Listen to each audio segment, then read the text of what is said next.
بسم الله الرحمن الرحيم. وعن أبي هريرة رضي الله تعالى عنه أن رسول الله صلى الله عليه وسلم قال: اللهم اجعل رزق آل محمد قوتا، وفي رواية كفافا۔ حضرت ابو ہریرہ رضی اللہ تعالی عنہ حضور نبی اکرم صلی اللہ علیہ وسلم کا ارشاد گرامی نقل فرماتے ہیں۔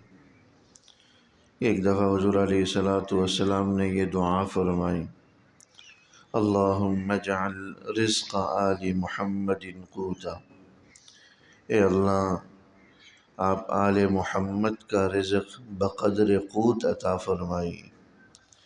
اور بعض روایتوں کے اندر یہ الفاظ ہیں کہ اللہ آپ آل محمد کا رزق بقدر کفاف عطا فرمائیے۔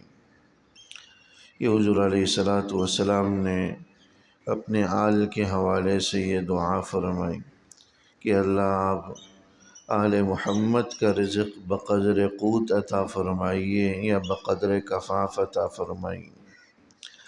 آل محمد، اس کے اندر علماء کی مختلف تفسیریں اور وضاحتیں ہیں۔ بعض حضرات فرماتے ہیں کہ آل اہل و عیال مراد ہوتا ہے اس سے، گویا کہ حضور علیہ السلام کی دعا اپنے اہل و عیال کے حوالے سے کہ اللہ میرے اہل و عیال کا جو رزق ہے بقدر قوت عطا فرمائی۔ اور قوت کا معنی ہوتا ہے یعنی کھانے پینے کی وہ تھوڑی سی مقدار جس سے جان بچائی جا سکے، جس سے زندگی بچائی جا سکے، اس معمولی مقدار کو قوت کہا جاتا ہے۔ عربی میں ایک محاورہ استعمال ہوتا ہے، قوت لا یموت۔ قوت لا یموت کا مطلب ہوتا ہے یعنی اتنی معمولی مقدار کا کھانا کہ بس زندگی کی سانسیں چلتی رہیں، آدمی جو ہے بھوک کی وجہ سے مرے نہیں، اور بقدر ضرورت، بقدر جو ہے سانسوں کے کھانے پینے کی کچھ معمولی مقدار کو یہ قوت کہا جاتا ہے۔ اسی طرح کفاف کا معنی بھی تقریباً یہی کہ ہیں، یعنی اتنی معمولی مقدار کہ جس سے زندگی بچ جائے اور آدمی دوسرے کے سامنے دست سوال دراز کرنے کا محتاج نہ بنے، کسی سے سوال کرنے کی نوبت نہ آئے، کسی سے مانگنے کی نوبت نہ آئے، بس چولہا جلتا رہے اور پیٹ کی آگ کچھ دیر کے لیے بجھ جائے اور زندگی کی سانسیں چلتی رہیں۔ اتنی معمولی مقدار کی رزق کو، کھانے پینے کو قوت یا کفاف کہا جاتا۔ تو حضور علیہ السلام کی یہ دعا اپنے اہل و عیال کے حوالے سے کہ اللہ آل محمد کا رزق آپ بقدر قوت عطا فرمائیے یا بقدر کفاف عطا فرمائیے۔ تو یہ آل محمد یعنی حضور علیہ السلام کے اہل و عیال اس سے مراد ہیں۔ بعض علماء اور مفسرین فرماتے ہیں آل کے اندر حضور علیہ السلام کے وہ سارے متبعین مخلصین مراد ہیں جو حضور کی اتباع اور محبت کے اندر مخلص ہوں، وہ سب آل کے مفہوم کے اندر داخل ہیں۔ گویا کہ جو حضور علیہ السلام کی محبت میں مخلص ہوگا، آپ کے جو ہے خالص تابع دار ہوگا، اس کے دل میں کھوٹ نفاق وغیرہ نہیں ہو، تو خالص متبع ہو، تو اس کو بھی اس دعا کے اندر شامل فرمایا گیا ہے۔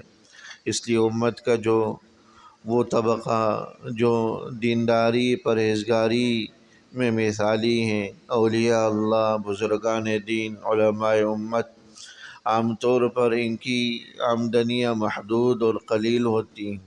یہ حضور علیہ السلام کی اس دعا کا نتیجہ ہے۔ اسی طرح آل کے اندر بعض مفسرین یا علماء فرماتے ہیں پوری امت بھی اس کے اندر داخل ہے، کہ عام طور پر پوری امت کو بھی کافروں کے مقابلے میں کم عطا کیا گیا۔ تو حضور علیہ السلام کی دعا اللہم اجعل رزق آل محمد قوتا، اے اللہ آپ آل محمد کا رزق بقدر قوت عطا فرمائی۔ یہ بات ذہن میں رہے کہ حضور علیہ الصلاۃ والسلام کا جو فقر فاقہ تھا، حضور علیہ الصلاۃ والسلام یہ دعا بھی فرمایا کرتے تھے کہ اللہ میں ایک وقت کا کھانا کھاؤں اور ایک وقت بھوکا رہوں، میں آپ سے اس کی دعا کرتا ہوں کہ جب مجھے کھانا ملے، جس وقت کا میں کھانا کھاؤں تو آپ کا شکر ادا کروں، اور جس وقت کا کھانا نہ کھاؤں، فقر و فاقہ سے گزر بسر ہو، میں صبر کروں تو آپ مجھے صابرین اور شاکرین میں داخل فرما دیں۔ یہ حضور علیہ الصلاۃ والسلام دعا فرمایا کرتے۔ تو حضور علیہ الصلاۃ والسلام کا جو فقر و فاقہ تھا وہ سب اختیاری تھا۔ اللہ جل شانہ نے تو آپ کو یہ اختیار بھی دے دیا تھا کہ اگر آپ چاہیں تو احد پہاڑ سونے کا بن جائے، اور جہاں آپ جائیں یہ احد پہاڑ بھی سونے کی شکل میں آپ کے ساتھ منتقل ہوتا رہے۔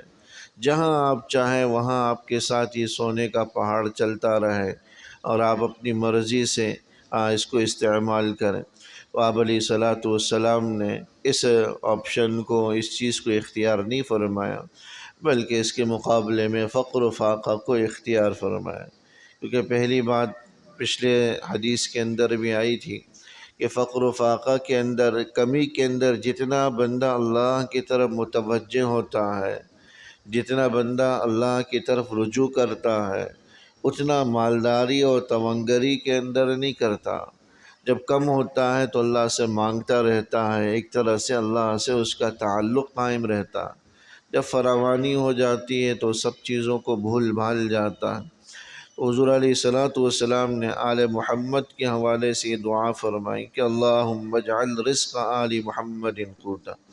اس حدیث مبارک کے اندر پوری امت کو بھی یہ سبق ہے کہ کھانے پینے اور رزق کو اپنی زندگی کا مقصد نہ بنائے۔ یہ ایک ضرورت کی چیز ہے، اور ضرورت بقدر ضرورت ہونی چاہیے، ضرورت بقدر ضرورت ہونی چاہیے، اس کو زندگی کا مقصد نہیں بنانا چاہیے۔ جو آج ہم اور آپ کی صورتحال ہے کہ ہم نے مال کمانے کو ہی زندگی کا مقصد بنا دیا، 24 گھنٹے کے دورانیے میں بیشتر وقت ہمارا اسی میں ہی صرف ہوتا ہے، حالانکہ معاملہ اس کے برعکس ہونا چاہیے تھا کہ ہمارا بیشتر وقت اللہ کی عبادت میں، تسبیح تلاوت میں، ذکر و اذکار میں، نمازوں میں، دیگر عبادات میں، دین کے کاموں میں ہمارا صرف ہوتا، لیکن وہ بیشتر وقت ہمارا دنیا کمانے میں صرف ہوتا۔ تو اس لیے حدیث مبارک کے اندر یہ ترغیب بھی اشارتاً دی جا رہی ہے کہ رزق کو ایک ضرورت کی چیز بناؤ، مقصد نہ بناؤ، اور ضرورت کی چیز وہ ہوتی ہے جس کو انسان بقدر ضرورت اختیار کر۔ دیکھیں آدمی اگر کہیں سفر پر جا رہا ہو تو سفر پر اپنے ساتھ کتنا ساز و سامان لے کر جاتا ہے، جتنی سفر کے اندر اس کو ضرورت ہوتی ہے، بلکہ اس میں بھی کم رکھنے کی کوشش کرتا ہے تاکہ سفر کے اندر بوجھ نہ ہو، مشقت کا باعث نہ ہو۔ جتنا زیادہ سفر میں سامان ہوگا اتنا ہی مشقت کا باعث ہوگا۔ تو یہ دنیا بھی سفر کی جگہ ہے، ہم سب مسافر ہیں آخرت کے، یہاں پر سفر میں ہیں، آخرت کی تیاری میں ہیں۔ سفر میں ہونے کا تقاضا یہ ہے کہ انسان بقدر ضرورت، جس طرح سفر میں بقدر ضرورت سامان لے جاتا، دنیا کے اندر بھی بقدر ضرورت لے جائے گا۔ حدیث مبارک کے اندر بتلایا گیا جو دنیا کے سفر میں جتنا ہلکا پھلکا ہوگا، آخرت کا بوجھ اس کے لیے اتنا ہی آسان ہوگا، وہ آخرت کی منزلیں عبور کرتا چلا جائے گا۔ اور جتنا بھاری بھرکم ہوگا، یعنی مال و دولت کی فراوانی ہوگی، آخرت کے مراحل بھی اس پر اتنے ہی بھاری بھرکم ہوں گے۔ ایک ایک روپیے کا سوال ہوگا، جب تک وہ اپنے سوالات کے جوابات دے گا، غرباء اور فقراء اس سے پہلے ہی جنت پہنچ چکے ہوں گے۔ بعض روایات کے اندر آیا کہ اس امت کے غرباء مالداروں کے مقابلے میں 500 برس پہلے جنت میں داخل ہوں گے، 500 برس پہلے جنت میں داخل ہوں گے۔